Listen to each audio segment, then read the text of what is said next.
സ്തോത്രം. കർത്താവ് എന്നെ ഏൽപ്പിച്ചിരിക്കുന്ന ചില ഗൗരവമേറിയ ചിന്തയിലേക്ക് നമ്മുടെ ശ്രദ്ധയെ നമ്മൾ തിരിക്കാൻ പോവുകയാണ്.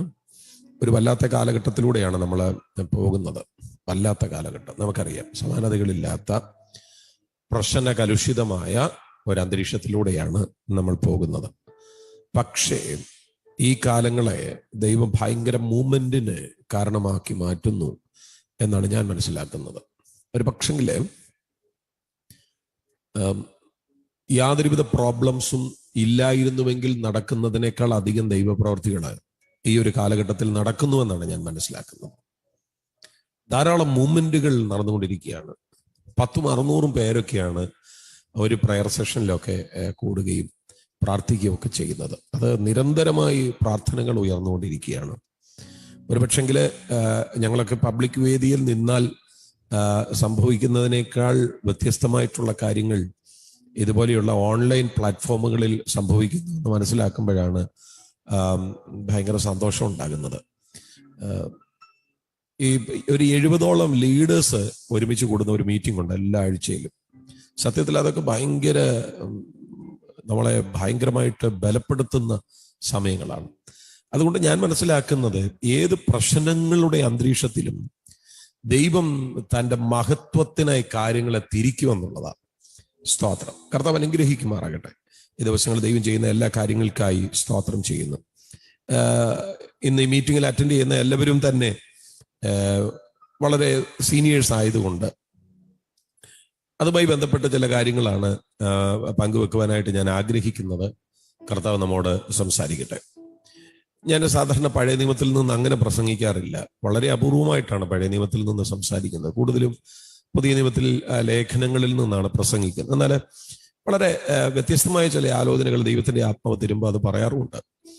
അങ്ങനെ ഒരു ദൂതാണ് ഇന്ന് നിങ്ങളുമായിട്ട് പങ്കുവെക്കുവാൻ ഞാൻ ഇഷ്ടപ്പെടുന്നത്. യെശയ്യാ പ്രവചനം 45-ാം അധ്യായം 4-ാമത്തെ വാക്യം നമുക്ക് വായിക്കാം. യെശയ്യാ പ്രവചനം 45-ാം അധ്യായം 4-ാമത്തെ വാക്യം. ഞാൻ ആ വാക്യം വായിക്കാം. എന്റെ ദാസനായ യാക്കോബ് നിമിത്തവും എന്റെ മൃതനായ ഇസ്രായേൽ നിമിത്തവും ഞാൻ നിന്നെ പേർ ചൊല്ലി വിളിച്ചിരിക്കുന്നു. നീ എന്നെ അറിയാതെ ഇരിക്കെ ഞാൻ നിന്നെ ഓമന പേർ ചൊല്ലി വിളിച്ചിരിക്കുന്നു. ആ വാക്യം ഒന്നുകൂടെ ഞാൻ വായിക്കാം. എന്റെ ദാസനായ യാക്കോബ് നിമിത്തവും എന്റെ വ്രതനായ ഇസ്രായേൽ നിമിത്തവും ഞാൻ നിന്നെ പേർ ചൊല്ലി വിളിച്ചിരിക്കുന്നു. നീ എന്നെ അറിയാതിരിക്കെ ഞാൻ നിന്നെ ഓമന പേർ ചൊല്ലി വിളിച്ചിരിക്കുന്നു. നമുക്കറിയാം, യെശയ്യാ പ്രവചനം 45-ാം അധ്യായം യാക്കോബിനോടുള്ള പ്രത്യേകമാകുന്ന ഇടപെടലുകൾ സംഭവിക്കുന്ന ഒരധ്യായമാണ്. 1-ാമത്തെ വാക്യം തൊട്ട് താഴേക്ക് വായിച്ചു വരുമ്പോൾ അത് നമ്മൾ കാണുന്നുണ്ട്. അപ്പോൾ തന്നെ യാക്കോബിന് വേണ്ടി, ഇസ്രായേലിന് വേണ്ടി ദൈവം ഒരു ജാതീയ രാജാവിനെ എഴുന്നേൽപ്പിക്കുന്ന പശ്ചാത്തലവും നമ്മൾ ഇതിനകത്ത് കാണുന്നുണ്ട്. അതാണ് നമ്മളിവിടെ വായിച്ചത്. എന്റെ ദാസനായ യാക്കോബ് നിമിത്തവും എന്റെ വ്രതനായ ഇസ്രായേൽ നിമിത്തവും ഞാൻ നിന്നെ ഓമന പേർ ചൊല്ലി വിളിച്ചിരിക്കുന്നു. ആരെയാണ് ദൈവം ഓമന പേർ ചൊല്ലി വിളിച്ചത് എന്ന് ചോദിച്ചാൽ, യെശയ്യാ പ്രവചനം 45-ന്റെ 1-ാമത്തെ വാക്യത്തിൽ എഴുതിയിട്ടുണ്ട്, തന്റെ അഭിഷിക്തനായ കോരശിനോട് ഇപ്രകാരം അരുളി ചെയ്യുന്നു എന്നാണ്. അപ്പൊ യാക്കോബ് നിമിത്തം, ഇസ്രായേൽ നിമിത്തം ദൈവം ഓമന പേർ ചൊല്ലി വിളിച്ചിരിക്കുന്ന മനുഷ്യൻ കോരശാണ്. ഈ കോരശ് എന്ന് പറയുന്നത് പാർസി രാജാവായ കോരശാണ്. നമുക്കറിയാം, ദൈവത്തിനും അറിയാവുന്നവരെല്ലാവരും.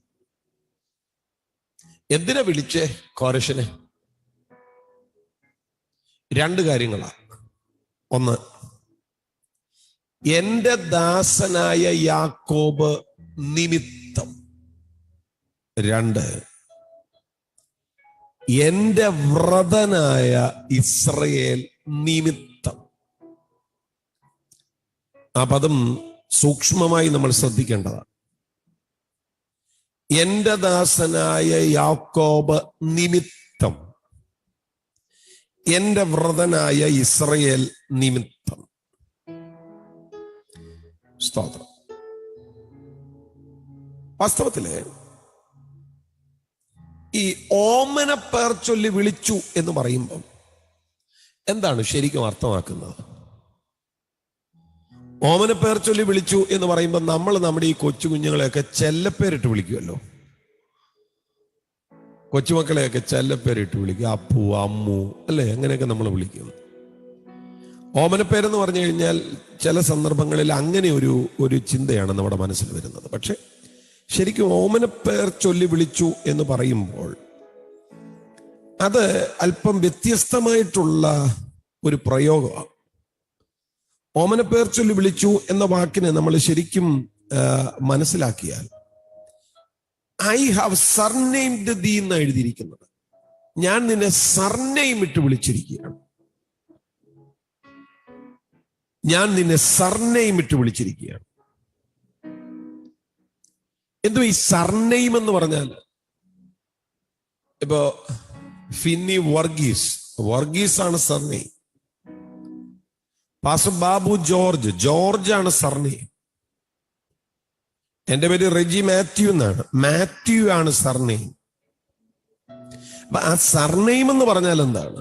അത് കുലനാമം, തറവാട്ടുപേര്, കുടുംബപ്പേര് എന്നൊക്കെയാണ്.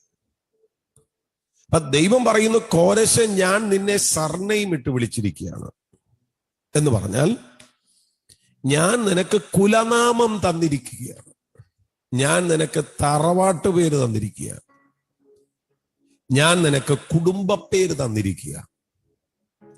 ഈ കോരശ് ആരാന്ന് നമ്മൾ അറിയണം. കോരശ് ദൈവത്തെ അറിയാത്തവനാണെന്ന് അവിടെ തന്നെ എഴുതിയിട്ടുണ്ട്. 45 സങ്കീർത്തനത്തിന്റെ 4-ാമത്തെ വാക്യം ഒന്നുകൂടെ നോക്കിക്കോ. എന്റെ ദാസനായ യാക്കോബ് നിമിത്തവും എന്റെ വ്രതനായ ഇസ്രയേൽ നിമിത്തവും ഞാൻ നിന്നെ ഓമനപ്പേർ ചൊല്ലി വിളിച്ചിരിക്കുന്നു. നീ എന്നെ അറിയാതിരിക്കെ. കോരശ്, നിനക്കെന്നെ അറിയത്തില്ല. നീ എന്നെ അറിയാതിരിക്കെ ഞാൻ നിന്നെ ഓമനപ്പേർ ചൊല്ലി വിളിച്ചിരിക്കുകയാണ്. നിനക്കെന്നെ അറിയത്തില്ല, പക്ഷെ ഞാൻ നിന്നെ വിളിച്ചു. നീ അറിയാതിരിക്കെ ഞാൻ നിന്നെ വിളിച്ചു, സർനെയിം ഇട്ട് വിളിച്ചു.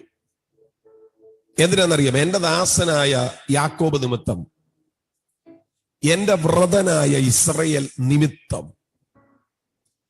എനിക്കവിടെ, ഞാൻ ആ സർനെയിമിലേക്ക് പുറകാലെ വരുന്നുണ്ട്. എനിക്കവിടെ പറയാനുള്ള ഒരു സന്ദേശം എന്തെന്നറിയോ?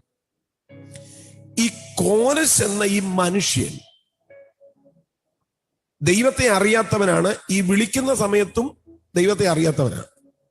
പക്ഷെ ഈ കോരശ് ഒരു വലിയ ദൈവിക പദ്ധതിയുടെ ഭാഗമാണ്. സ്വതന്ത്രം.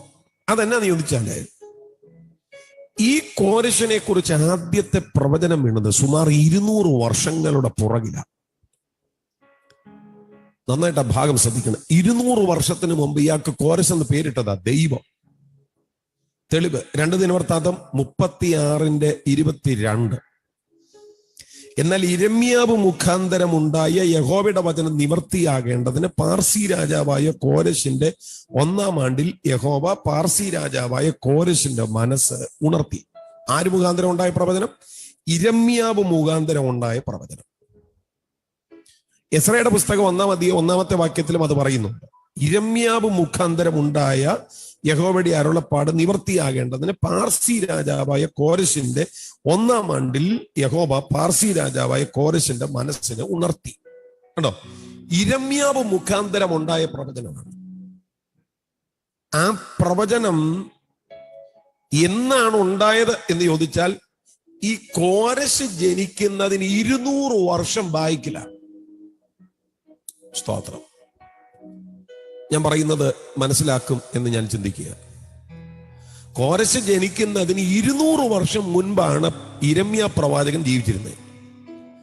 ആ യിരെമ്യ പ്രവാചകനിലൂടെ ദൈവം സംസാരിക്കുകയാണ്, ഞാൻ കോരശിനെ ഉണർത്തും, കോരശ് മുഖാന്തരം ഈ ജനം പുറപ്പെടും. സ്തോത്രം. അതുകൊണ്ട് ഇവിടെ നമ്മൾ 2 വാക്യത്തിലും വായിക്കുന്നത് യിരെമ്യാവ് മുഖാന്തരം ഉണ്ടായ യഹോവയുടെ വചനം നിവർത്തിയാകേണ്ടതിന്. 2 ദിനവൃത്താന്തം 36:22 എസ്രാ 1:1 അതാ നമ്മൾ കാണും. യിരെമ്യാവ് മുഖാന്തരം ഉണ്ടായ പ്രവചനം. ഞാൻ ഇനിയും ആ മെസ്സേജിനെ നമ്മളിലേക്ക് കൊണ്ടുവരാൻ പോവുകയാണ്. എന്റെ പ്രിയപ്പെട്ടവരെ, 200 വർഷത്തിന് അപ്പുറം നടക്കേണ്ടുന്ന ഒരു ദൈവപ്രവൃത്തി 200 വർഷത്തിന് മുൻപ് ഒരു പ്രവാചകനിലൂടെ പരിശുദ്ധാത്മാവ് സംസാരിക്കണമെങ്കിൽ എന്തായിരിക്കും അതിന്റെ പിന്നിൽ നടന്നിട്ടുള്ളത്? ഞാൻ മനസ്സിലാക്കുന്നത്, വാസ്തവമായി ജനത്തിന്റെ വിടുതലിന് വേണ്ടി പ്രാർത്ഥിക്കുന്ന ഒരു കൂട്ടം ദൈവജനം അവിടെ എഴുന്നേറ്റിട്ടുണ്ട്. സ്തോത്രം. ഒരു കൂട്ടം ദൈവജനം അവിടെ എഴുന്നേറ്റിട്ടുണ്ട്. ആമേൻ. അല്ലെങ്കിൽ ഞങ്ങളുടെ വിടുതലിന് വേണ്ടി ദൈവം ഒരുവനെ എഴുന്നേൽപ്പിക്കണമേ എന്ന് പ്രാർത്ഥിക്കുന്ന ഒരു കൂട്ടം ആളുകൾ അവിടെ ഉണ്ടായിരുന്നു. അതുകൊണ്ട് അവരോടുള്ള ഒരു മറുപടിയാണ്, 200 വർഷത്തിനപ്പുറത്ത് ഞാൻ ഒരുവനെ എഴുന്നേൽപ്പിക്കും. എന്റെ പ്രിയപ്പെട്ടവരെ, സ്തോത്രം, എനിക്കറിയാം എല്ലാവരും പിതാക്കന്മാരും മാതാക്കന്മാരുമാണ്. കർത്താവിന്റെ ദാസന്മാർ ഒഴികെ ഈ യോഗത്തിൽ അറ്റൻഡ് ചെയ്യുന്ന എല്ലാവരും തന്നെ.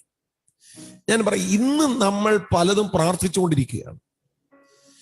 ഞാൻ നിങ്ങളെ നോക്കി ആത്മാവിൽ പറയാം, ഇന്ന് പ്രാർത്ഥിക്കുന്ന പലതിൻ്റെയും റിസൾട്ട് സഡനായി നമ്മുടെ കണ്ണിന്റെ മുൻപിൽ നമ്മൾ കണ്ടില്ലെങ്കിലും നമ്മുടെ പ്രാർത്ഥനകൾ തന്നെയാണ്.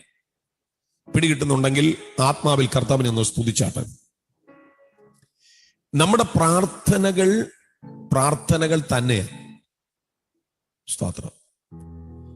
ഒരിക്കൽ പോലും നമ്മുടെ പ്രാർത്ഥനകൾ നഷ്ടപ്പെടുന്നില്ല എന്നുള്ളതാണ്. സ്തോത്രം. അതുകൊണ്ട് ദാവീദ് ചോദിക്കുന്നു, എന്റെ കണ്ണുനീർ നിന്റെ തുരുത്തിയിലാക്കി വെച്ചിട്ടില്ലേ?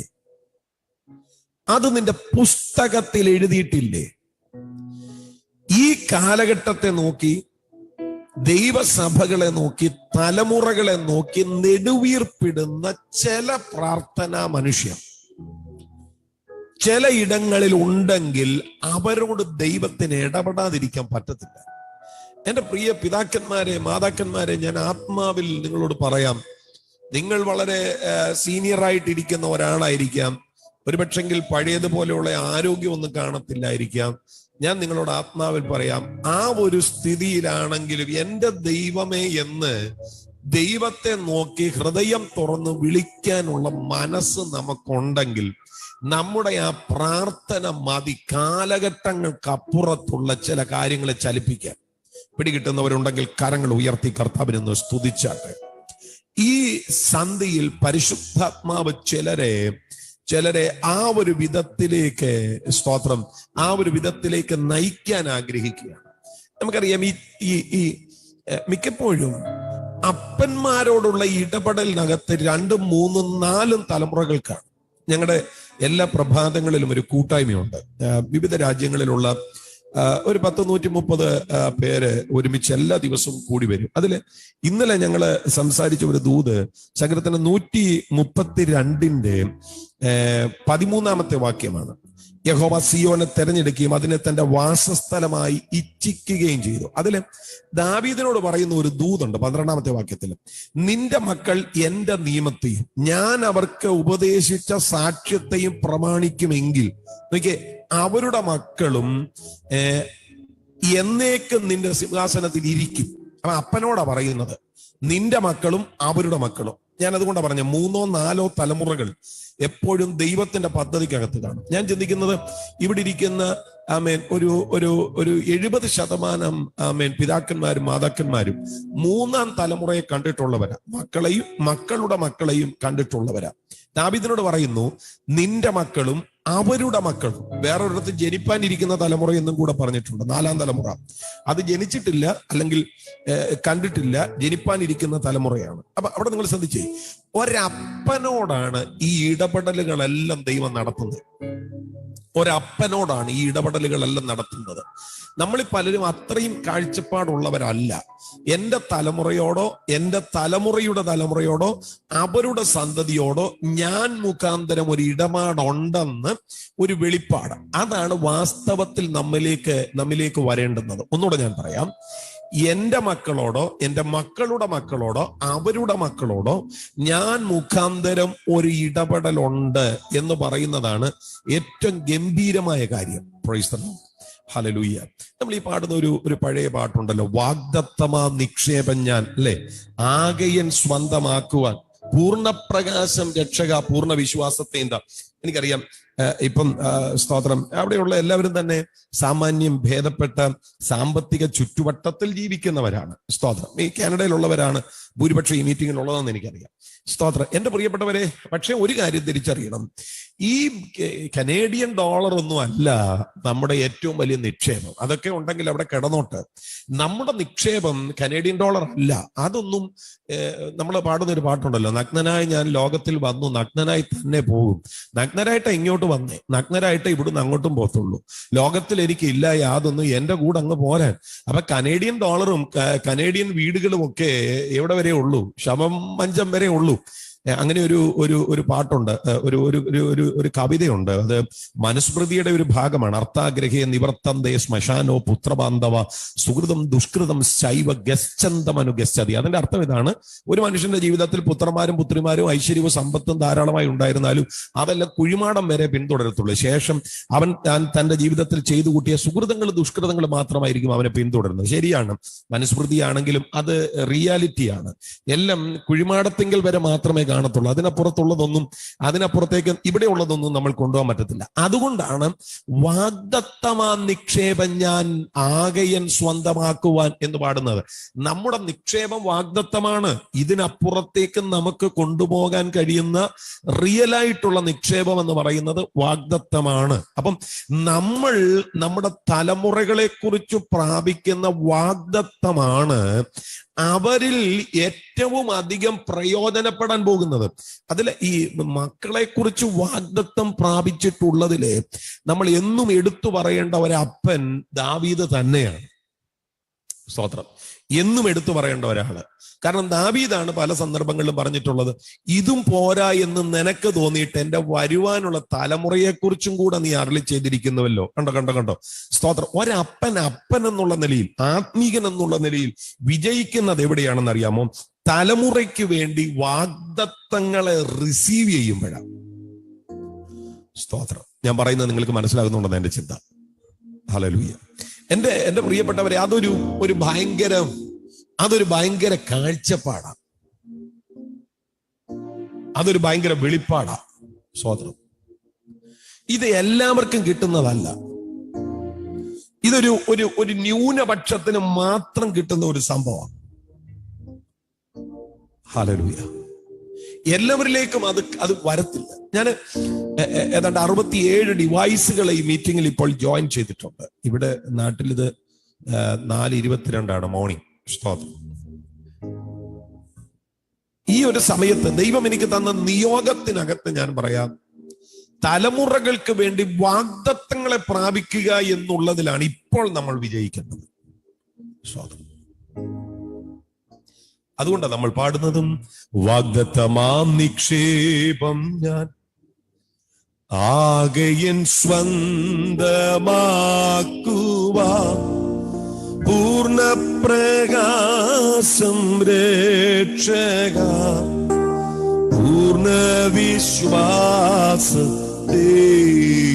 താ, പൂർണ്ണപ്രകാശം രക്ഷക പൂർണ്ണ വിശ്വാസത്തെയും താ. വാഗ്ദത്തമാണ് റിയലായിട്ടുള്ള നിക്ഷേപം. സ്തോത്രം. അപ്പം ദാവീദിനോട് പറയുന്നു, ദാവീദേ, നീയും നിന്റെ തലമുറയും അവരുടെ തലമുറയും. ഈ വാക്യത്തിനകത്ത് നിന്ന് 3 തലമുറയോടുള്ള ദൈവത്തിന്റെ ഇടപെടൽ കിടപ്പുണ്ട്. സ്തോത്രം. എന്റെ പ്രിയപ്പെട്ടവരെ, അങ്ങനെ ഒരു കൈമാറ്റം, അതാണ് വാസ്തവത്തിൽ നമ്മളിൽ വെളിപ്പെടേണ്ടത്. ഞാൻ കഴിഞ്ഞ ചില ദിവസങ്ങൾക്ക് മുമ്പ് അഭിഷേകത്തിന്റെ സംസ്കാരം എന്ന് പറയുന്ന ഒരു മെസ്സേജ് സ്തോത്രം ചില മീറ്റിംഗിൽ പറയുന്നുണ്ടായി. അഭിഷേകത്തിന്റെ സംസ്കാരം. അഭിഷേകത്തിന്റെ സംസ്കാരം എന്ന് പറയുന്നത് വളരെ അപൂർവമായിട്ട് മാത്രമേ ബൈബിൾ ഉപയോഗിച്ചിട്ടുള്ളൂ. ലേവ്യ പുസ്തകത്തിൽ ഒരിടത്ത് മാത്രമേ അഭിഷേകത്തിന്റെ സംസ്കാരം എന്ന് പറയുന്ന പദമുള്ളൂ. സ്തോത്രം, ഹല്ലേലൂയ. അപ്പൊ വാസ്തവത്തിൽ ഈ അഭിഷേകത്തിന്റെ സംസ്കാരം എന്ന് പറയുന്നത് പോലെ തന്നെയാണ് തലമുറകളിലേക്ക് കൈമാറ്റം ചെയ്യപ്പെടുന്ന ദൈവിക പദ്ധതികൾ. സ്തോത്രം. ഇത് അപ്പനും അമ്മയുമാണ് തലമുറയിലേക്ക് കൈമാറ്റം ചെയ്യേണ്ടത്. അത് കാഴ്ചപ്പാടുള്ളവരാണ് തലമുറയിലേക്ക് ഈ സംസ്കാരം കൈമാറ്റം ചെയ്യുന്നത്. അതുപോലെ തന്നെയാണ് കാഴ്ചപ്പാടുള്ളവർ ദൈവത്തിൽ നിന്ന് പ്രാപിക്കും. അതുകൊണ്ട് അതിൽ അഗ്രഗണ്യനാണ് ദാവീദ്. ഞാൻ ചിന്തിക്കുന്നത് യിരെമ്യാവിന്റെ കാലഘട്ടത്തിൽ അതുപോലെ വെളിപ്പാടുള്ള ചില മനുഷ്യരുണ്ടായിരുന്നു, കാലഘട്ടത്തെ ഓർത്ത് നിലവിളിക്കുന്ന. ഒരിക്കലൊരു ദൈവദാസന് അദ്ദേഹത്തിന്റെ പരിചയത്തിലുള്ള ഒരു അപ്പച്ചനെ കുറിച്ച് ആ അപ്പച്ചന്റെ കൊച്ചുമോനോട് പറയുന്നത് ഞാൻ കേട്ടു. വളരെ സീനിയർ ആയിട്ടുള്ള ഒരു ദൈവദാസനാണ്, നേതൃനിരയിലുള്ള ഒരു ദൈവദാസനാണ്. അദ്ദേഹം പറഞ്ഞത് ഇങ്ങനെയാണ്: എടാ, നീ 21 ദിവസം തട്ടിട്ട് തുള്ളിയാൽ നിന്റെ വല്യപ്പന്റെ ഒരു നേരത്തെ പ്രാർത്ഥനയുടെ അത്രയും വരത്തില്ല. വാസ്തവത്തിൽ എന്നെ അത് വളരെ സ്പർശിച്ചു. ഞാൻ പറയാം, ആരോഗ്യത്തിന്റെ ബലഹീനതകൾ ഉള്ളപ്പോൾ വല്യപ്പൻ ഒരു 10 മിനിറ്റ് പ്രാർത്ഥിക്കാൻ ഇരുന്നാൽ മതി. അത് കൊച്ചുമോൻ 21 ദിവസം പ്രാർത്ഥിക്കുന്നതിനേക്കാൾ മെച്ചമാണ്. സ്തോത്രം, ഹല്ലേലൂയ. അതൊരു ഒരു റിയാലിറ്റിയാണ്. ഞാൻ എന്നെ കേൾക്കുന്ന ദൈവദാസന്മാരെ ഞാൻ ആത്മാവിൽ ഒരു ദൂത് പറയാം. സ്തോത്രം. കർത്താവിന് വേണ്ടുന്നത് ആരെയാണെന്നറിയോ? എനിക്ക് വചനത്തിൽ നിന്ന് മനസ്സിലായ ഒരു കാര്യം പറയാം. പിന്മാറ്റം സംഭവിക്കാത്ത ഒരുത്തനെയാണ് കർത്താവിന് വേണ്ടുന്നത്. ഈ ഒരു ജനറേഷന്റെ ഏറ്റവും വലിയ പ്രത്യേകത എന്നാന്ന് ചോദിച്ചാല് പെട്ടെന്ന് പിന്മാറുന്നവരാ. സ്തോത്രം. പെട്ടെന്ന് പിന്മാറും. അതിന് പ്രത്യേകിച്ച് റീസൺ ഒന്നും വേണ്ട, പെട്ടെന്നാണ് പിന്മാറ്റങ്ങൾ സംഭവിക്കുന്നത്. പക്ഷെ കർത്താവിന്റെ പദ്ധതികളെല്ലാം കിടക്കുന്നത് ഈ പിന്മാറ്റം ഭവിക്കാത്ത ഒരാളിലാണ്. അതുകൊണ്ടാണ് അല്പത്തിൽ വിശ്വസ്തനെ നിന്നെ ഞാൻ അധികത്തിൽ വിചാരകനാക്കുമെന്ന് പറയുന്നത്. അല്പത്തിൽ വിശ്വസ്തത കാട്ടി വരുന്നവരോടാണ് ദൈവത്തിന്റെ ഇടപാടൊക്കെ. ഹല്ലേലൂയ. അതുകൊണ്ടാണ് എന്റെ നീതിമാൻ വിശ്വാസത്താൽ ജീവിക്കും, പിന്മാറുന്നു എങ്കിൽ എന്റെ ഉള്ളം അവനിൽ പ്രസാദിക്കുകയില്ല എന്ന് പറയുന്നത്. അപ്പൊ നീതിമാൻ എങ്ങനെ ജീവിക്കും? നീതിമാൻ വിശ്വാസത്താൽ ജീവിക്കും. പിന്മാറ്റം സംഭവിച്ചാൽ പ്രസാദം പോയി. അത് ഇന്നത്തെ ഈ ഗ്രേസ് ടീച്ചിങ്ങിനകത്തൊക്കെ എങ്ങനെ പറയുന്നു എന്ന് എനിക്കറിയത്തില്ല. പക്ഷെ ദൈവവചനം പറയുന്നു, പിന്മാറ്റം സംഭവിക്കുന്നവനിൽ നിന്ന് ദൈവപ്രസാദം പോകും. സഹോദരൻ, ഞാനത് ഒന്നും കൂടെ മനസ്സിലാക്കാനായിട്ട് പറയാം. ഇപ്പൊ ഞാനെന്ന ശുശ്രൂഷകൻ മിനിസ്ട്രിയിൽ നിൽക്കുകയാണ്. ഓക്കെ, എന്റെ അകത്തൊരു പിന്മാറ്റം ഉണ്ടാകുന്നു എന്ന് നിങ്ങൾ ചിന്തിച്ചോ. പിന്മാറ്റം ആരിലും ഉണ്ടാകാം കേട്ടോ. പിന്മാറ്റം യോനയ്ക്ക് ഉണ്ടായി. സ്തോത്രം. ആ പിന്മാറ്റമാണ് തർസീസിലേക്കുള്ള യാത്രയ്ക്കായിട്ട് അവനെ നിർബന്ധിച്ചത്. സ്തോത്രം. അവനിലെ പിന്മാറ്റമാണ്. അതിന്റെ റിസൾട്ട് 2-ാം അധ്യായത്തിൽ എഴുതിയിട്ടുണ്ട്. ദൈവത്തിന്റെ ദൃഷ്ടിയിൽ നിന്ന് എനിക്ക് നീക്കം വന്നു, എങ്കിലും ഞാൻ ദൈവത്തിന്റെ വിശുദ്ധ മന്ദിരത്തിലേക്ക് നോക്കിക്കൊണ്ടിരിക്കുമെന്ന് പറയുന്നത്. അപ്പം നിയോഗത്തിന്റെ നിനവയെ വിട്ട് തന്റെ ഇഷ്ടത്തിന്റെ തർസീസിലേക്കുള്ള പ്രയാണത്തിൽ ഈ യോന എന്ന് പറയുന്ന മനുഷ്യന് സംഭവിച്ച ഒരു കാര്യം, ദൈവത്തിന്റെ ദൃഷ്ടിയിൽ നിന്ന് നീക്കം വന്നു. ദൈവത്തിന്റെ ദൃഷ്ടിയിൽ നിന്ന് പറഞ്ഞാൽ ദൈവപ്രസാദത്തിൽ നിന്ന് നീക്കം വന്നു. ഇതൊരു വലിയ സത്യമാണ്. എന്നെക്കുറിച്ച്, പാസ്റ്റർ ഫിന്നിയെ കുറിച്ച്, പാസ്റ്റർ ബിനുവിനെ കുറിച്ച്, സ്തോത്രം, പാസ്റ്റർ ബാബു ജോർജ് അവരുകളെ കുറിച്ച് എന്ന് വേണ്ട, നമ്മളെ കുറിച്ചൊക്കെ ഉള്ള ഒരു വലിയ ദൈവിക പദ്ധതിയുണ്ട്. അത് നമ്മുടെ കഴിവ് കൊണ്ടൊന്നും ഉണ്ടാകുന്നതല്ല, അത് ദൈവപ്രസാദത്തിനകത്ത് മാത്രം ഉണ്ടാകുന്നത്. അതുകൊണ്ടാണ് 1 കൊരിന്ത്യർ ലേഖനം 1-ാം അധ്യായത്തിൽ നമ്മൾ വായിക്കുന്ന, സഹോദരന്മാരെ നിങ്ങളുടെ വിളിയെ നോക്കുവിൻ, ലോക അഭിപ്രായ പ്രകാരം ജ്ഞാനികൾ ഏറെയില്ല. നിങ്ങളുടെ വിളിയെ നോക്കാനാ പറയുന്നത്. നിങ്ങളുടെ വിളിയെ നോക്ക്. പ്രശംസിക്കുന്നവൻ കർത്താവിൽ പ്രശംസിക്കണം. നിങ്ങളുടെ വിളിയെ നോക്ക്. ലോകാഭിപ്രായ പ്രകാരം ജ്ഞാനികൾ ഏറെയില്ല, ബലവാന്മാരും ഏറെയില്ല. സ്തോത്രം. അങ്ങനെയുള്ള ഇടത്താണ് കർത്താവ് നമ്മളെ വിളിച്ചിരിക്കുന്നത്. സ്തോത്രം. നമ്മുടെ യോഗ്യത നോക്കിയല്ല, ജ്ഞാനികളെ ലജ്ജിപ്പിപ്പാൻ ലോകത്തിൽ ഭോഷത്വമായതിനെ ദൈവം തെരഞ്ഞെടുത്തു. ആ ഭോഷത്വത്തിനകത്ത് വരുന്നയാളാണ് ഞാൻ. എന്റെ ചിന്തയിൽ നമ്മളെല്ലാവരും ആ ഭോഷത്വത്തിനകത്ത് വരുന്നതാണ്. ഞാൻ ചോദിക്കട്ടെ പ്രിയരെ, വിളിക്കകത്ത് വന്നതിന് ശേഷം നമുക്കുണ്ടായ വ്യത്യാസമാണ് എല്ലാം ഇന്ന് അനുഭവിക്കുന്നതെല്ലാം. എന്നെ സംബന്ധിച്ച് ഞാൻ അനുഭവിക്കുന്ന ഇന്നിന്റെ വ്യത്യാസമല്ല, ഈ വിളിയിൽ വന്നതുകൊണ്ടാണ്. അപ്പം നമ്മുടെ കഴിവ് നോക്കിയല്ല സ്വർഗം നമ്മളെ വിളിച്ചേക്കുന്നത്. നമ്മുടെ ഒരു യോഗ്യതയും നോക്കിയല്ല ദൈവം നമ്മളെ വിളിച്ചിരിക്കുന്നത്. ദൈവം നമ്മളെ വിളിച്ചതാണ്. ഹല്ലേലൂയ. സ്തോത്രം. അത് ദൈവത്തിന്റെ പ്രസാദമാണ്. സ്തോത്രം. യോന ദൈവത്തിന്റെ ദൃഷ്ടിയിൽ നിന്ന് നീക്കം വന്നു എന്ന് പറഞ്ഞാൽ ദൈവത്തിന്റെ പ്രസാദത്തിനകത്തു നിന്ന് അവനെ നീക്കി. ഞാൻ പറയാം, പാപം ചെയ്യുന്ന ഒരുവൻ പാപം ചെയ്തിട്ട് അനുദപിച്ചാൽ അവന് മടങ്ങിവരമുണ്ട്, നിത്യത പോകത്തില്ല. പക്ഷെ ദൈവത്തിന്റെ ആ ദൈവത്തിന്റെ പദ്ധതിക്കകത്തുനിന്ന് അവനെ നീക്കി. ആമേൻ. ഞാനത് പറഞ്ഞത് നിങ്ങൾക്ക് മനസ്സിലായോ എന്ന് എനിക്ക് സംശയമുണ്ട്. ഞാനത് ഒന്നുകൂടെ പറയാം. പാപം ചെയ്തിട്ട് ഒരുവൻ മടങ്ങി വന്നാൽ നിശ്ചയമായിട്ടും അവനൊരു മടങ്ങി വരവിന് സാധ്യതയുണ്ട്. സ്തോത്രം. അവനെക്കുറിച്ചുള്ള അവന്റെ നിത്യത പോകത്തുമില്ല. പക്ഷെ അനന്തര പദ്ധതികൾ ദൈവം ഓപ്പൺ ചെയ്യുമെന്ന് ചോദിച്ചാൽ സംശയമുണ്ട്. ഞാൻ അതിനൊരു നല്ല ഉദാഹരണം പറയാം. ഈ ദാവീദ് ബേത്ശേബയുമായി പാപം ചെയ്തു. ദാവീദ് പാപം ചെയ്തിട്ട് ദാവീദ് മടങ്ങി വന്നു. ദൈവത്തോട് പ്രാർത്ഥിച്ച ഒരു പ്രാർത്ഥനയുണ്ട്, രക്തപാതകത്തിൽ നിന്ന് എന്നെ വിടുവിക്കണേ, അല്ലേ? 51 സങ്കീർത്തനത്തിൽ ഒത്തിരി പ്രാർത്ഥനകൾ പറയുന്നുണ്ട്. രക്ഷയുടെ സന്തോഷം എനിക്ക് തിരികെ തരണം, നിന്റെ പരിശുദ്ധാത്മാവിനെ എന്നിൽ നിന്ന് എടുക്കരുത്, നിന്റെ സാന്നിധ്യത്തിൽ നിന്ന് എന്നെ തള്ളിക്കളയരുത്. ഇതെല്ലാം പ്രാർത്ഥിച്ച കൂട്ടത്തിൽ പറഞ്ഞ കാര്യമാണ്. സ്തോത്രം. രക്തപാതകത്തിൽ നിന്ന് എന്നെ വിടുവിക്കണം പ്രാർത്ഥനയായിരുന്നു. പക്ഷേ ഈ ദാവീദ് ആലയം പണിയണമെന്ന്, അത് ഭയങ്കര അദ്ദേഹത്തിന്റെ ഒരു പ്രതിഷ്ഠയായിരുന്നു. സ്തോത്രം, എന്റെ ദൈവത്തിന് ഒരു ആലയം പണിയാതെ ഞാൻ ഇനി എന്റെ കൂടാരത്തിൽ പാർക്കുകയല്ല എന്ന് പറയുന്നത് അദ്ദേഹത്തിന്റെ ഒരു വലിയ സമർപ്പണമായിരുന്നു. പക്ഷെ പണിയാൻ തുടങ്ങിയപ്പോ കർത്താവ് പറഞ്ഞു, നീ പണിയത്തില്ല, കാരണം നിന്റെ കയ്യിൽ രക്തമുണ്ട്. കണ്ടോ സ്തോത്രം. എന്നെ പ്രാർത്ഥിച്ച് രക്തപാതകത്തിൽ നിന്ന് എന്നെ വിടുവിക്കണം. പക്ഷെ പണിയാൻ തുടങ്ങിയപ്പോ കർത്താവ് എന്നാ പറഞ്ഞു, നീ പണിയത്തില്ല, നിന്റെ കയ്യിൽ രക്തമുണ്ട്. ഹല്ലേലൂയ. സ്തോത്രം. നിന്റെ മകനായ ശലോമോൻ നിനക്ക് പകരം ഒരാലയം പണിയും എന്ന് പറഞ്ഞു കഴിഞ്ഞാൽ, ദാവീദേ, നിന്നെ പോലെ ഒരുത്തൻ പണിയുന്ന ആലയത്തിൽ എന്നെ പോലെ ഒരുത്തൻ വസിക്കുകയില്ല. ആ വാക്കുകൾ നന്നായിട്ട് ശ്രദ്ധിക്കണം. ഞാൻ വളരെ സൂക്ഷിച്ചാണ് ആ പദങ്ങൾ ഉപയോഗിക്കുന്നത്. നിന്നെ പോലെ ഒരുത്തൻ പണിയുന്ന ഇടത്ത് എന്നെ പോലെ ഒരുത്തൻ വസിക്കത്തില്ല. ഇതാണ് ദൈവം കൃത്യമായിട്ട് ദാവീദിനോട് പറയുന്നത്. സ്തോത്രം. ഹല്ലേലൂയ. പ്രാർത്ഥന നടന്നു എന്നുള്ളത് സത്യമാണെങ്കിലും ദാവീദ് പണിയേണ്ട ആലയത്തെ ദൈവം പണിയിച്ചില്ല. ആമേൻ. ഇത് പല സന്ദർഭങ്ങളിലും നമ്മൾ മറന്നു പോകുന്ന ഒരു കാര്യമാണ്. നമ്മൾ ചിന്തിക്കുന്നത് എങ്ങനെയായാലും കുഴപ്പമില്ലെന്ന്. നോ. ദൈവവചനത്തെ, നൂറ്റാണ്ടുകളായി കിടക്കുന്ന ദൈവവചനത്തെ നിങ്ങൾ ശ്രദ്ധിക്കണം. ഞാൻ കഴിഞ്ഞ ദിവസം കർത്താന്റെ പാസ്റ്റർ ബാബു ചെറിയാനുമായിട്ട് ഇങ്ങനെ സംസാരിച്ചു കൊണ്ടിരുന്നപ്പോൾ അദ്ദേഹം എന്നോട് പറഞ്ഞ ഒരു വാക്ക് എന്നെ വളരെ സ്പർശിച്ചു. എന്നോട് പറഞ്ഞു, ദേവദാസനെ, പഴയ നിയമത്തിൽ ചരിത്രം നമുക്ക് കിട്ടിയിട്ടുണ്ട്, അതുകൊണ്ട് നമുക്ക് കാര്യങ്ങൾ മനസ്സിലാക്കാം. പുതിയ നിയമത്തിൽ ചരിത്രം നമുക്ക് കിട്ടിയിട്ടില്ല, പക്ഷെ ഡോക്ട്രിൻ നമുക്ക് കിട്ടിയിട്ടുണ്ട്. അപ്പം ദൈവത്തിന്റെ ഇടപെടലിന്റെ രീതി നമുക്ക് മനസ്സിലാക്കണമെങ്കിൽ ചരിത്രത്തിലൂടെയാണ് മനസ്സിലാക്കാൻ പറ്റുന്നത്. ഹല്ലേലൂയ. പുതിയ നിയമത്തിൽ ചരിത്രം എഴുതിയിട്ടില്ല. പത്രോസ് എങ്ങനെയാ പ്രാർത്ഥിച്ചത്, പത്രോസിന്റെ ലൈഫ് എങ്ങനെയായിരുന്നു, അങ്ങനെയുള്ള ചരിത്രങ്ങളൊന്നും പുതിയ നിയമത്തിലില്ല. സ്തോത്രം. പൗലോസിന്റെ ലൈഫിന്റെ ഫുൾ ഹിസ്റ്ററി പോലും നമുക്ക് പുതിയ നിയമത്തിൽ നിന്ന് കിട്ടുന്നില്ല. പകരം ഡോക്ട്രിൻ ആണ് പൗലോസ് ഏറ്റവും കൂടുതൽ എഴുതിയിട്ടുള്ളത്. അപ്പം അതുപോലെ തന്നെ നമ്മൾ അറിയേണ്ട ഒരു ചരിത്രമാണിത്. ആമേൻ. സ്തോത്രം. ദാവീദ് പണിയേണ്ട ആലയമാണ്. ആ ആലയം പണിയാനുള്ള സർവ്വ വസ്തുക്കളും സാമഗ്രികളും ദാവീദ് ശേഖരിച്ചു വെച്ചു. പക്ഷെ ദൈവം പണിയിച്ചില്ല. അതുകൊണ്ടാണ് ഞാൻ പറഞ്ഞത്, പിന്മാറുന്നു എങ്കിൽ എന്റെ ഉള്ളത്തിൽ അവരിൽ പ്രസാദമില്ല. പിന്മാറുന്നവൻ ദൈവപ്രസാദത്തിൽ നിന്നും പുറത്തു പോകുകയാണ്. ഹല്ലേലൂയ. എന്റെ പ്രിയപ്പെട്ടവരെ, ഈ ഇപ്പോഴത്തെ തലമുറയും പഴയ തലമുറയും തമ്മിലുള്ള വ്യത്യാസം ഇതാണ്. പഴയ തലമുറയെ തീക്കകത്തിട്ട് കത്തിച്ചാൽ അവർ പിന്മാറുകയില്ല. പക്ഷെ പുതിയ ജനറേഷൻ ചർച്ച വരുന്ന അച്ചായൻ നോക്കി ചിരിച്ചില്ലെങ്കിൽ പിന്മാറുന്നവരാ. സ്തോത്രം. കമ്മിറ്റിയിൽ എന്തോ ഒരു ചെറിയ കശവിശ ഉണ്ടായെന്ന് പറഞ്ഞ് ഇംഗ്ലീഷ് ചർച്ച തിരക്കി പോകുന്നവരാണ് നമ്മുടെ പുതിയ തലമുറ. സ്തോത്രം.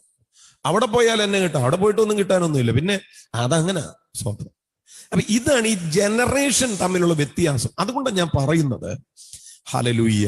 സ്തോത്രം. ഈ വിശ്വസ്തയോടെ നിൽക്കുന്നവർ ഒരുപക്ഷെ വലിയ പ്രാപ്തിയൊന്നും കാണത്തില്ല, വലിയ പ്രാസമൊന്നും അറിയത്തില്ലായിരിക്കും, ഇപ്പോഴത്തെ നിലയിലുള്ള വലിയ ടെക്നോളജി പരമായിട്ടുള്ള ജ്ഞാനമൊന്നും കാണത്തില്ല. പക്ഷെ ദൈവവുമായിട്ടുള്ള ബന്ധമുള്ളത് കൊണ്ട്, സ്തോത്രം, ദൈവത്തിന്റെ ഇടപെടലിന്റെ ഒരു രീതിയുണ്ട്, ദൈവത്തിന്റെ ഫേവറിന്റെ ഒരു രീതിയുണ്ട്. ആ രീതിയെ മനസ്സിലാക്കിയിട്ട് പ്രാർത്ഥനാ മുറിയിലേക്ക് കയറുമ്പോഴാണ് മക്കളുടെ മക്കളും ഒക്കെ അതിനകത്ത് കിടക്കുന്നത്. ഞാൻ എപ്പോഴും ചിന്തിക്കാറുണ്ട്, കർത്താവേ, എന്നെ അങ്ങ് ഇവിടെ വരെ കൊണ്ടുവന്നു, എൻ്റെ തലമുറയുടെ ആത്മീക ജീവിതം എങ്ങനെയായിരിക്കും? ഞാൻ എപ്പോഴും ചിന്തിക്കാറുണ്ട്, എൻ്റെ കുഞ്ഞുങ്ങളുടെ ആത്മീക ജീവിതം എങ്ങനെയായിരിക്കും? ഒരു പക്ഷെങ്കിലും എന്നെ പോലെ തന്നെ ഈ മെസ്സേജ് കേട്ടുകൊണ്ടിരിക്കുന്ന നിങ്ങളിൽ പലർക്കും ആശങ്ക കാണും. പക്ഷെ ഞാൻ പറയാൻ, പ്രിയപ്പെട്ടവരെ, അത് പ്രാർത്ഥനാ മുറിയിൽ നിന്ന് നമ്മൾ നേടിക്കഴിയുമ്പോഴാണ് നമുക്ക് ആ വിഷയത്തിൽ ഒരു സ്വസ്ഥത ഉണ്ടാകുന്നത്. ഞാൻ ചിന്തിക്കുന്നത്, യിരെമ്യാവിന്റെ കാലഘട്ടത്തിൽ തന്നെ ഈ ജനത്തിന്റെ മടങ്ങിവരവിന് വേണ്ടി പ്രാർത്ഥിച്ച ഒരു വലിയ കൂട്ടമുണ്ട്. ആമേൻ. നിങ്ങളെ പോലെയുള്ള ആമേൻ കാഴ്ചപ്പാടുള്ള പിതാക്കന്മാർ, കർത്തൃദാസന്മാർ, ആമേൻ, ഒരു കൂട്ടം ആ കാലഘട്ടത്തിൽ ഉണ്ടായിരുന്നു. അവിടെയാണ് ദൈവം യിരെമ്യാവിനെ കൊണ്ട് പറയിപ്പിച്ചത്, ഈ ജനത്തിനൊരു തിരിച്ചുപോക്കുണ്ട്, അത് കോരസിന്റെ കാലഘട്ടത്തിലായിരിക്കും. ആമേൻ പറഞ്ഞാട്ടെ. അപ്പം ദൈവത്തിന്റെ പദ്ധതി റിലീസായതിന്റെ പിന്നിലെ കാരണമാണ് ഞാൻ ഇതുവരെ പറഞ്ഞത്. ഈ ജനത്തിനൊരു മടങ്ങിപ്പോക്കുണ്ട്. അതിനുവേണ്ടി ദൈവം എന്ത് ചെയ്തെന്ന്, ഇത് യാക്കോബ് നിമിത്തം, എന്റെ ദാസനായ യാക്കോബ് നിമിത്തം, എന്റെ വ്രതനായ ഇസ്രയേൽ നിമിത്തം കോരസിനോട് പറയുകയാണ്, ഞാൻ നിന്നെ പേർ ചൊല്ലി വിളിച്ചിരിക്കുന്നു എന്നുള്ള ഭാഗം ഗുഡ് ന്യൂസ് ബൈബിളിനകത്ത് വായിക്കുമ്പോൾ, I appointed you to help my servant Israel എന്നാണ്. സ്തോത്രം. ഞാൻ നിന്നെ അതിനുവേണ്ടി അപ്പോയിന്റ് ചെയ്ത് വെച്ചിരിക്കുകയാണ്. എന്റെ പ്രിയപ്പെട്ടവരെ, 200 വർഷത്തിന് മുൻപ് ദൈവം നടത്തിയ ഒരു അപ്പോയിന്റ്മെന്റ്. ഞാൻ നിങ്ങളെ നോക്കി പ്രവചനാത്മാവിൽ ഒരു ദൂത് പറയാം. ഇന്ന് നമ്മൾ നമ്മുടെ തലമുറയ്ക്ക് വേണ്ടി, നമ്മുടെ കുടുംബത്തിന് വേണ്ടി, ആമേൻ, വരുവാനിരിക്കുന്ന ജനറേഷന് വേണ്ടി പ്രാർത്ഥിക്കുവാൻ നിയോഗിതരാകുകയാണെങ്കിൽ, നമ്മുടെ തലമുറയ്ക്ക് വേണ്ടി ഒരുപക്ഷെ 200 വർഷത്തിനപ്പുറത്തെ കർത്താവിന്റെ വരവ് താമസിക്കുന്നെങ്കിൽ സംഭവിക്കേണ്ടുന്ന ചില വിടുതലുകൾക്ക് വേണ്ടി ദൈവം ചിലരെ അപ്പോയിന്റ് ചെയ്യും. സ്തോത്രം. അതാ ഇവിടെ വായിക്കുന്നത്. സ്തോത്രം. എന്റെ കോരസൻ, നിന്നോടുള്ള ദൈവത്തിന്റെ പദ്ധതിയിലല്ല ഞാൻ നിന്നെ വിളിച്ചേക്കുന്നത്. നിനക്കെന്നെ അറിയത്തില്ല. സ്തോത്രം. ഞാൻ നിന്നെ വിളിച്ചിരിക്കുന്നത് എന്റെ ദാസനായ യാക്കോബ് നിമിത്തമാണ്, എന്റെ വ്രതനായ ഇസ്രയേൽ നിമിത്തമാണ്. ആ യാക്കോബിനോടുള്ള ദൈവിക പദ്ധതിയുടെ ഭാഗമായിട്ടാണ് നിന്നെ വിളിച്ചിരിക്കുന്നത്. ഇസ്രയേലിനോടുള്ള ദൈവിക പദ്ധതിയുടെ ഭാഗമായിട്ടാണ് നിന്നെ വിളിച്ചിരിക്കുന്നത്. അല്ലാതെ നിന്റെ വിശുദ്ധി കൊണ്ടോ നിന്റെ പ്രാർത്ഥന കൊണ്ടോ ഒന്നുമല്ല. അവിടെ നിന്നെ ഞാൻ അപ്പോയിന്റ് ചെയ്തിരിക്കുകയാണ്. സ്തോത്രം. അതവിടെ വായിക്കുന്നത്, I appoint you to help my servant Israel. ഞാൻ നിന്നെ അപ്പോയിന്റ് ചെയ്ത് വെച്ചിരിക്കുക. ഞാൻ പ്രവചനാത്മാവിൽ ഒരു ദൂത് പറയാം. സ്തോത്രം. എന്റെ പ്രിയപ്പെട്ടവരെ, ഈ വിധത്തിൽ ആമേൻ, അനന്തര ജനറേഷന് വേണ്ടി, സ്തോത്രം, അവർ ദൈവത്തിന്റെ പദ്ധതിക്കകത്ത് നിൽക്കാൻ, അവർ ദൈവത്തിന്റെ നിർണയത്തിന്റെ ഭാഗമാകാൻ പ്രാർത്ഥിക്കാൻ ഒരുവൻ ഉണ്ടെങ്കിൽ, ഞാൻ പറയാം, 200 വർഷത്തിന് ശേഷമാകട്ടെ, 100 വർഷത്തിന് ശേഷമാകട്ടെ, ആമേൻ, 50 വർഷത്തിന് ശേഷമാകട്ടെ, അവർക്ക് വേണ്ടി ദൈവം ചിലരെ അപ്പോയിന്റ് ചെയ്തിട്ടുണ്ടായിരിക്കും.